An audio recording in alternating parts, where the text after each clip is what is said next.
오늘은 12월 첫날 첫 시간 야베스처럼 기도하기 이런 제목으로 말씀 전하도록 하겠습니다. 지난 11월을 시작하면서 요나처럼 기도하기라는 말씀을 전했습니다. 오늘은 구약의 인물 가운데 야베스 그리고 야베스처럼 기도하기라는 제목으로 말씀 전하도록 하겠습니다. 여러분, 혹자는 성경을 인물 열전이라고 말합니다. 위인 열전이라고 말을 하죠. 성경에는 정말 수없이 많은 인물들, 사람들이 등장하고 있습니다. 이유가 뭘까요? 왜냐하면 하나님은 사람을 통해서 일하시기 때문입니다. 그래서 이런 말이 있습니다. 사람은 방법을 찾지만 하나님은 사람을 찾으신다. 여러분, 사람들은 우리가 맡은 일들과 그리고 맡은 사명들을 이루기 위해서 항상 방법을 찾습니다. 어떻게 할까? 어떻게 하는 것이 좋을까? 그래서 노하우에 집중합니다. 하지만 하나님은 언제나 당신의 역사를 사람을 통해서 이루어 가십니다. 성경에는요, 한 번만 등장했음에도 불구하고 유명해진 사람들이 종종 있습니다. 오늘 본문의 야베스라고 하는 사람이 대표적인 사람입니다. 사전에서 그 인물 사전이나 성구 사전에서 야베스라고 하는 이름을 딱 쳐보면 두 군데에 나오거든요. 하나가 역대상 2장에 야베스라고 하는 이름이 나오는데 이것은 야베스라고 하는 지명의 이름이고요. 또 하나가 오늘 본문에 사람의 이름으로 등장합니다. 한 번밖에 나오지 않았어요. 그래서 이런 경우 야베스를 무명의 사람이다 라고 말을 합니다. 사랑하는 성도 여러분, 야베스는 무명의 사람이지만 그를 별과 같이 빛난 존재로 하나님께서 만들어 가셨습니다. 무엇이 그 무명의 사람을 별과 같이 빛난 존재로 만들었을까요? 하나님은 무명의 사람을 별과 같이 빛나는 사람으로 만들어내는 그 통로가 무엇일까요? 바로 기도입니다. 여러분, 기도를 통하여 무명의 사람을 별과 같이 빛나는 사람으로 만들어갈 수 있습니다. 하나님은 기도하는 사람을 존귀하게 여기십니다. 그런 의미에서 여러분에게 한 가지 묻고 싶은 것이 있습니다. 여러분은 나중에 하나님 앞에 어떤 사람으로 기억되고 싶으십니까?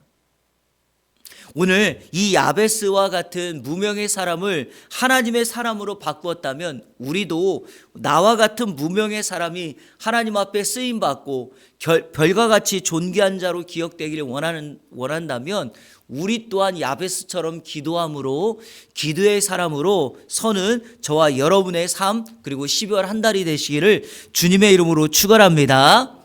야베스가 존귀하고 별과 같이 빛난 사람으로 되었던, 그래서 그렇게 기도할 수밖에 없는 상황을 잠깐만 살펴보도록 하겠습니다.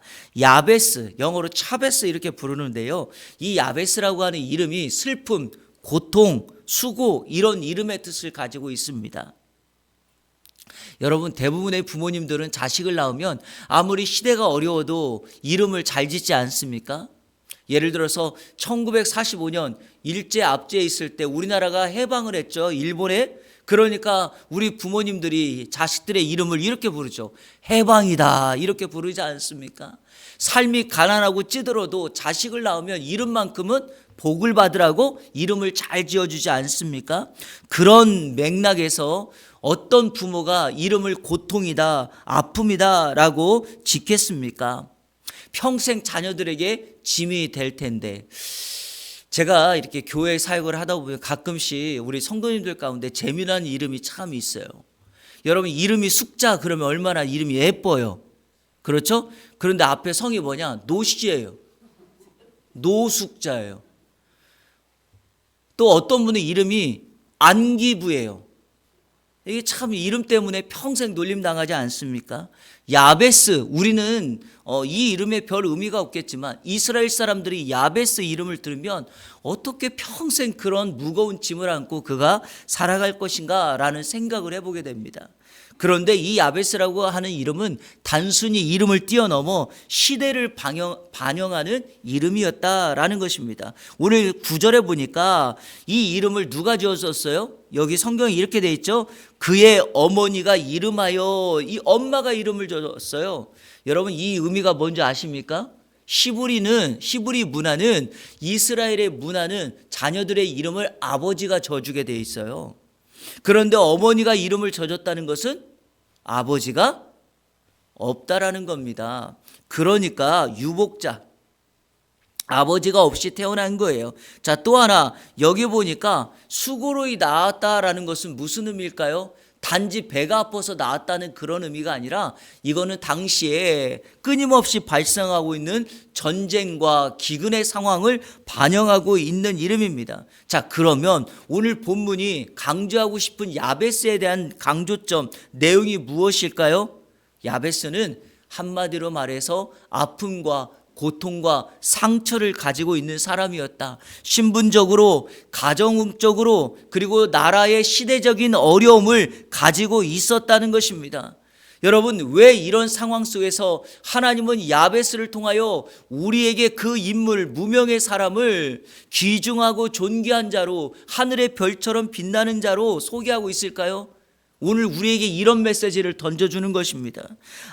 아무리 우리의 삶이 야베스처럼 가정에도 아픔이 있고 상처가 있고 끊임없는 문제를 가지고 있을지라도 이 신분과 상처를 뛰어넘어 우리도 하나님 앞에 기도함으로 나아간다면 하나님은 우리의 삶을 변화시켜 우리를 존귀한 자로, 하늘의 별처럼 빛나는 자로 삼으신다라는 약속을 주시기 위함입니다. 12월 한 달 동안 우리의 아픔과 고통과 상처를 변화시켜 하나님 앞에 귀중한 자로 인정받는 저와 여러분, 우리 이안교회가 되시기를 주님의 이름으로 축원합니다.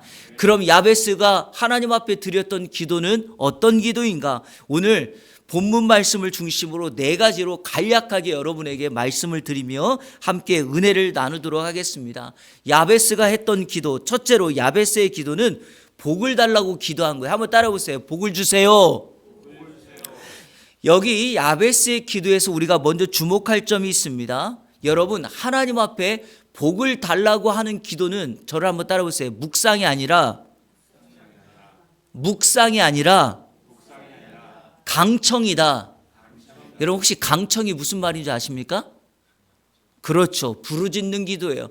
강청하는 겁니다. 하나님 앞에 복을 주세요, 복을 주세요라고 하는 기도는 묵상의 기도가 아니라 간절함으로 하나님 앞에 강청하는 기도여야 합니다. 독일 속담에 이런 말이 있어요. 우리 같이 한번 읽어볼까요? 시작. 당신이 기도하기 위해 손을 모으면 하나님께서는 복을 주시기 위해 손을 펴신다. 야베스의 기도라는 책에 있는 내용이에요. 독일 속담에 우리가 하나님 앞에 손을 모아 기도하면 하늘에 계신 하나님은 두 팔을 벌려 우리에게 복을 주시기 위하여 두 팔을 벌리신다라는 말씀입니다. 무슨 의미일까요? 우리가 이 땅에서 하나님 앞에 복을 달라는 강청 기도를 드리면 하늘 창고의 문을 열어서 우리에게 그 복을 쏟아 부어 주실 줄로 믿습니다. 어떤 사람들은 하나님 앞에 복을 달라는 기도, 이것이 너무 이기적이고 세속적인 것이 아닌가라고 질문합니다. 그렇지 않습니다. 왜냐하면 오늘 성경에 보니까 야베스가 복을 달라고 하나님 앞에 기도했는데 하나님이 그 기도에 응답해 주셨어요. 만약 우리의 복을 달라는 기도가 이기적이고 세속적인 기도라면 하나님이 응답해 주시겠습니까? 결국 이 기도가 응답되었다는 것은 이 복을 달라는 강청의 기도가 세속적인 기도가 아니었다는 것이죠. 여러분, 우리 잠언 10장 22절 한번 읽어볼까요? 시작. 여호와께서 복을 주심으로 사람으로 부하게 하시고 근심을 겸하여 주지 아니하시느니라. 이게요, 여러분 이렇게 읽으면 쉽지 않아요. 이거를 현대어 성경이 이렇게 번역하여 기록합니다. 우리 현대어 성경으로 같이 한번 읽겠습니다. 시작. 사람이 땀 흘리며 애쓴다고 부자가 되겠느냐? 오직 여호와께서 복 주셔야 부자가 되는 법. 이렇게 번역해 놓았습니다. 여러분, 사람이 아무리 노력해도 그 사람이 부자가 되는 것은 뭐예요? 하나님께서 복을 주셔야 된다라는 것입니다. 사람의 힘이 아닌 하나님이 주시는 것, 그걸로 우리는 주님 앞에 나아가야 됩니다. 이것도요, 야베스의 기도라는 책에 나와 있는 거예요. 그러니까 여러분, 우리는 하나님 앞에 복을 달라고 기도하고 우리는 최선을 다해서 노력하면 돼요.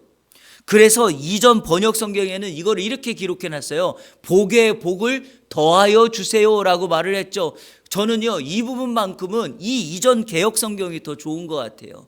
복에 복을 더 주세요라고 하나님 앞에 기도한다면 그것이 하나님의 마음을 감동시켜서 세속적이고 이기적인 것이 아니라 우리가 열심히 땀 흘리며 노력할 때 거기에 가장 적합한 하나님의 은혜를 주신다. 여러분, 하나님은 복 주시기를 즐겨하시는 분이에요. 우리가 복을 달라고 기도하면 반드시 복을 주실 줄로 믿습니다. 오늘 이 새벽에 12월 한 달을 놓고 기도할 때 하나님 복의 복을 더하여 주십시오 라고 기도하는 저와 여러분의 삶이 되시기를 주님의 이름으로 축원합니다. 두 번째로 야베스는 지경을 넓혀달라고 기도했어요. 지경을 넓혀달라고. 여러분, 이 지경이라는 말이 경계, 끈, 원문에는 끈이라는 말이에요. 끈. 근데 여러분, 이 단어가 왜 끈이냐면 이런 거예요. 이 끈이 쭉 펼쳐서 어느 지역을 연결하잖아요. 그러니까 끈을 연결해 가지고 이렇게 길을 나누잖아요. 그러면 그 끈 안에 있는 경계는 누구의 땅입니다라고 하는 소유권을 말하는 거예요. 그러니까 지경을 넓혀달라는 말이 뭘까요? 내 소유를 넓혀주세요라고 말하는 것입니다. 당시 전쟁으로 인하여 땅의 어려움을 겪고 있는 것이 이스라엘 백성들이었습니다. 여러분, 이스라엘 백성들이 지금 우리가 알고 있는 것처럼 저렇게 팔레스타인과 이런 전쟁을 계속해서 치르는 그 근거 중에 하나가 바로 여기에 있습니다. 이스라엘 백성들의 조상인 아브라함에게 하나님께서 그를 믿음의 조상으로 부르시고 난 다음에 약속한 것이 무엇이죠? 땅에 대한 약속입니다. 땅. 그러니까 이스라엘 백성들은 다른 무엇보다도 땅에 대한 소유의 개념, 즉 하나님께서 선택하신 이스라엘이라고 하는 땅을 항상 소유하기를 원했습니다. 왜냐하면 이 땅은 단순히 이스라엘 백성들에게는 농사를 짓고 먹고 살기 위한 땅이 아니라 아브라함의 약속을 이어가는 축복의 통로가 되기 때문이죠. 그래서 여러분들 혹시 들어보셨는지 모르겠지만 몇몇 학자들은 백투더 예루살렘이라고 해서 결국에 우리가 모든 역사가 나중에 예루살렘으로 돌아갈 것이다라고 주장하면서 예루살렘의 회복, 이스라엘의 회복을 주장하는 사람들도 있습니다. 그리고 여러분, 세계 복음의 역사를 통해서 우리가 살펴보면 지도상으로 보면 이렇게 되어 있습니다. 예루살렘이라고 하는 이스라엘이라고 하는 나라로부터 복음의 역사가 어떻게 돌아가죠? 지구가 둥글잖아요. 그러면 가만히 보면 동에서 서로 움직여요. 이렇게 동에서 서로. 그러니까 왼쪽으로 이렇게 지구가 동그라니까 이렇게 도는 거 아닙니까? 우리나라도 여러분 복음이 어디에서 왔죠? 미국에서 온 거잖아요. 미국에서 우리로 왔으니까 동에서 서로. 그러니까 복음이 이렇게 동에서 서로 돈다는 거예요. 돌다 보면 결국에 이스라엘이라는 땅으로 딱 간다는 거예요. 그래서 이스라엘 백성들은 이 땅에 대한 소유권을 굉장히 강조하고 있습니다. 여러분, 야베스가 하나님 앞에 지경을 넓혀주세요, 내 끈을 넓게 해주세요라고 기도했던 것은 개인의 유익함, 성공을 위함일까요? 아닙니다, 여러분. 오늘 우리가 지경을 넓혀달라고 기도하는 이유는 바로 하나님의 나라 확장과 특별히 우리 성도들에게는 여기에 뭐가 담겨 있냐면 바로 축복의 통로. 제가 항상 올 한 해 동안 강조한 것처럼 저렇게 너로 말미암아 아브라함 한 사람으로 말미암아 우리의 받은 복이 세상의 축복의 통로로 흘러가도록 바로 그 개념으로 지경을 넓혀달라고 하는 것입니다. 여러분, 일본산 코이라는 잉어가 있어요. 이 코이 잉어의 그 이름을 따서 그 자기개발학자들은 코이 법칙이라고 하는 것을 정해요. 코이 법칙. 이 코이라는 잉어의 독특함이 뭐냐 이거예요. 이 코이는요, 어항에다가 딱 물고기를 넣잖아요. 그러면 자라봤자 한 8cm 정도밖에 자라지 않아요. 그런데 이 코이라는 잉어를 작은 연못에 놓잖아요. 그러면 한 30cm까지 자라요. 그리고 이 코이라는 잉어를 큰 연못에 놓잖아요. 그러면 50cm까지 자란대요. 그리고 이 코이를 큰 호수에다 갖다 넣으면 1m까지 자란다는 거예요. 이게 무슨 의미겠어요? 환경에 대하여 적응하고 그 환경에 대하여 내가 얼마나 지경을 넓히느냐, 어려운 환경 속에서도 내가 하나님 앞에 기도함으로 이 지경을 넓힐 때 하나님은 그러한 기도하는 사람에게 그 환경에 적합한 뛰어넘는 은혜를 허락해 주신다라는 것입니다. 제가 개인적으로 우리 성도님들에게 이런 맥락에서 한 가지 부탁드리고 싶은 것이 있어요. 여러분들이 지경을 넓혀달라고 할 때 저희가 주일마다 제가 광고 시간에 1번으로 하는 인사가 있죠. 그게 혹시 뭔지 기억나십니까? 사람을 살리고 사람을 세우는 예한교회 오신 모든 성도님들을 주님의 이름으로 사랑하고 축복합니다. 이렇게 인사하죠. 여러분, 우리의 지경 가운데 우리가 가장 중요하게 생각해야 되는 게 뭐냐? 바로 사람이에요. 사람을 살리기 위해서 지경을 넓혀달라고. 왜냐하면 하나님의 나라에서 결국에 남는 것은 사람, 영혼밖에 없기 때문에 우리가 이 세상에서 말하는 물질, 사업, 이 지경도 좋겠지만 그걸 통해서 우리는 결국에 사람을 살려야 될 줄로 믿습니다. 그래서 여러분, 사람에 대한 지경을 위하여 기도하셔야 돼요. 그래서 오늘 12월을 남겨놓고 제가 오늘 여러분들에게 기도 부탁하는 것은 바로 사람 만남을 위한 기도를 하시기를 부탁드립니다. 오늘 자녀들을 위하여 기도하시는 여러분, 우리의 자녀들이 좋은 사람을 만날 수 있도록 기도하십시오. 그래야지 그 사람을 만나서 나도 성장하고 그를 축복하기도 하는 것이죠. 사람을 위하여 일할 때 우리는 궁극적으로 교회 존재 목적과 저와 여러분의 사명이 이루어지게 될 줄로 믿습니다. 그리고 가지고 있는 모든 것들이 바로 사람에 대한 지경을 넓히기 위하여 하나님께서 그렇게 기도하면 응답해 주실 줄로 믿습니다. 사람을 살리고 사람을 세우는 우리 예한교회, 그리고 여러분의 평생의 인생이 되시기를 주님의 이름으로 축복합니다. 세 번째로 야베스는 한번 따라 볼까요? 주의 손으로 도와주세요. 제가 이 부분은 정말 여러분에게 많이 강조했던 것 같습니다. 왜냐하면 성경에서 하나님의 손은 항상 뭐를 상징해요? 능력과 일하심을 상징합니다. 그래서 하나님의 일하심을 말할 때는 항상 손 아니면 편손을 말을 해요. 그리고 여러분, 더 큰 게 뭐냐?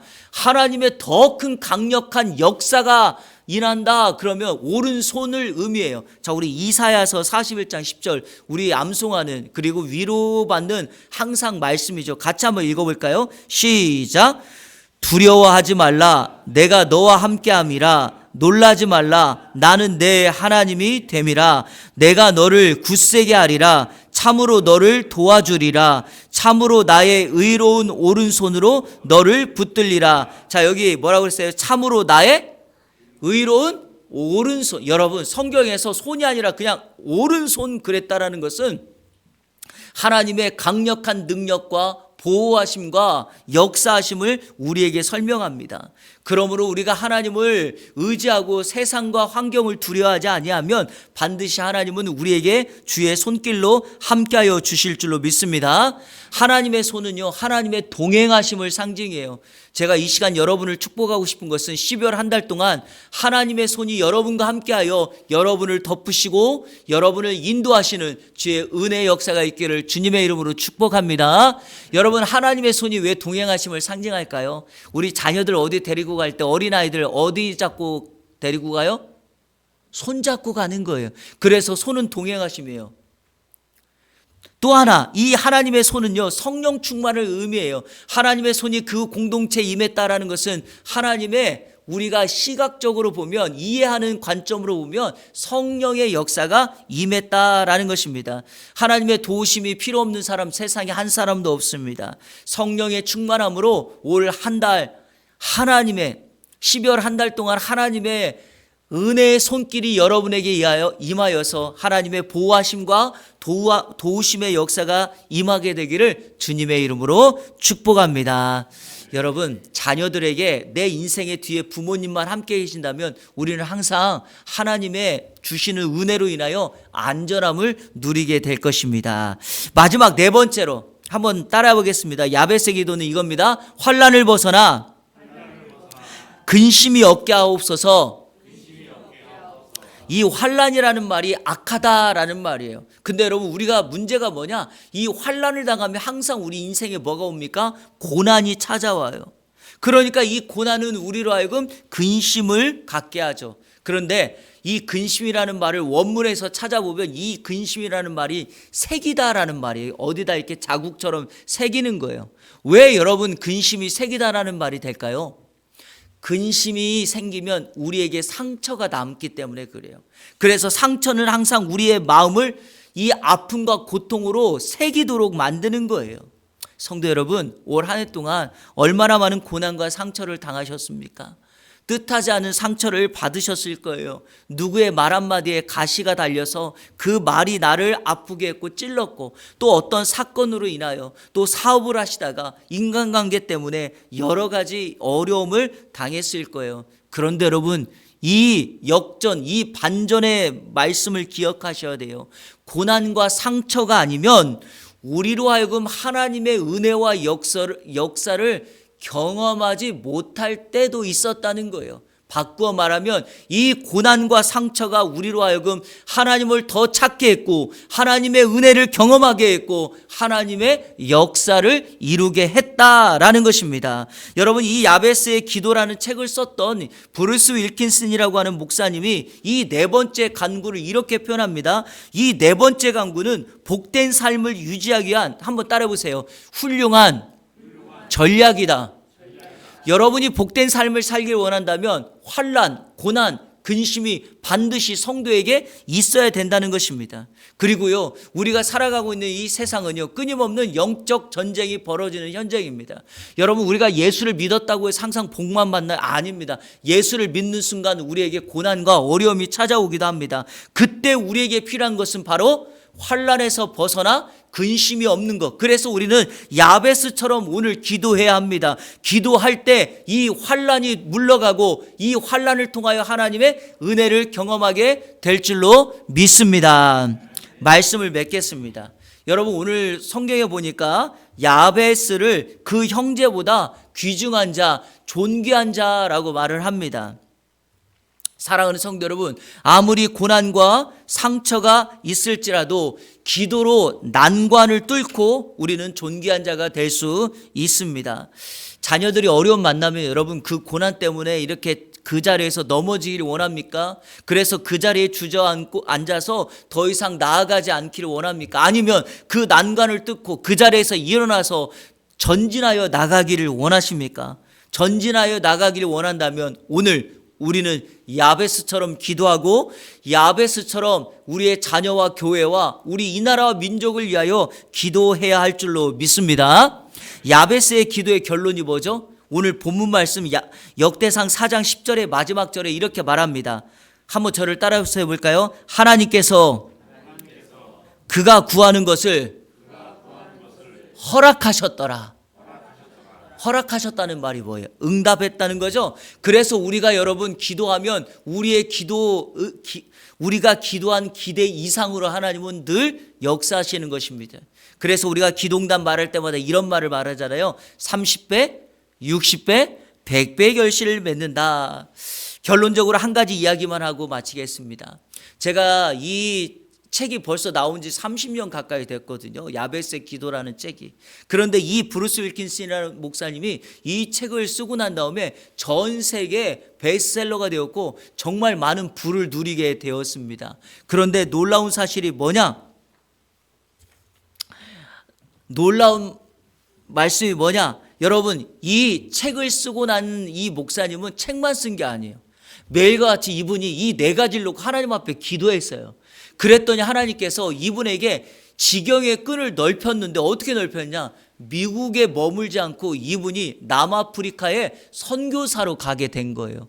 하나님께서 이분을 미국이라고 하는 땅에 머무르지 않고 가난하고 척박한 그 아프리카까지 가게 한 거예요. 특별히 남아프리카에 가니까 어린 아이들이 에이즈로 인하여 가난과 고통으로 인하여 힘들어하고 있는 것을 그가 본 거예요. 그래서 어떻게 합니까? 그곳에서 하나님이 자기에게 베풀어 주셨던 모든 능력과 은사와 재물을 가지고 그 영혼들을 섬기는 선교사의 사역을 감당하게 됐다. 그분이 야베스의 기도 그 이후라는 책에서 뭐라고 말하는가? 내가 야베스처럼 기도하지 않았다면 하나님은 나를 한 곳 코이 잉어처럼 그 미국이라고 하는 땅에 머물게 했지만 야베스처럼 자기가 기도했더니 하나님께서 연약한 나를 사용하셔서 아프리카의 영혼들에게 복음을 전하고 나의 주신 하나님이 주신 허락한 능력을 가지고 그 영혼들을 섬길 수 있는 기회를 주셨다고 지경의 끈을 넓혔다고 고백한 것입니다.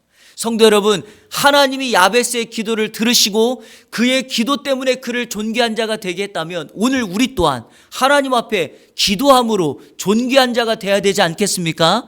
2023년 마지막 한 달을 남겨두고 있습니다. 한 달 동안 우리가 오늘 야베스처럼 기도하여서 어떻게 합니까? 우리의 지경의 끈을 넓혀 주셔서 하나님의 은혜를 경험하고 인간의 노력과 힘과 방법으로는 안 되는 하나님의 초자연적인 도움과 은혜가 임하여서 우리가 생각지도 못하는 하나님의 응답을 경험하는 12월 한 달이 되기를 주님의 이름으로 축원합니다.